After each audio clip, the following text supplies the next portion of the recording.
Gospod Dravkos, najprej me zanima komentar na vloženo tožbo gospoda Igorja Brodnika, direktorja Filmskega sklada. Tožba se nanaša na poročilo komisije o nepravilnostih na samem Filmskem skladu. Mi smo veseli, da bo zadeva na Filmskem skladu končno enkrat tam, kjer bi morala biti že dolgo časa, to je pred sodiščem, in bo končno enkrat nastopilo pravo, ki bi moralo že dolgo urejati razmerja na Filmskem skladu. Se kaj bojite te tožbe? Niti slučajno. Kot sem že rekel, prav skrajni čas je že bil, da bo o razmerah na Filmskem skladu nekaj reklo tudi sodišče.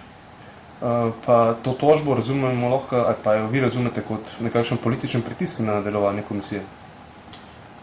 Mislim, da bi bilo govoriti o političnem pritisku pretirano. Gre enostavno za reakcije užaljenih posameznikov, ki so se na podlagi česa prepoznali v našem načelnem mnenju, in za poskus, da bi na tak način prepričali javnost, da je na Filmskem skladu pač vse v najlepšem redu.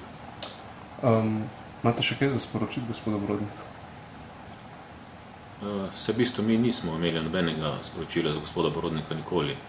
Mi smo obravnavali razmere na Filmskem skladu, obravnavali smo tamkajšnje ravnanje več oseb in sedaj bo pač svoje moralo povedati sodišče. Ker njega poimensko ni bilo omenjeno v tem poročilu, ne?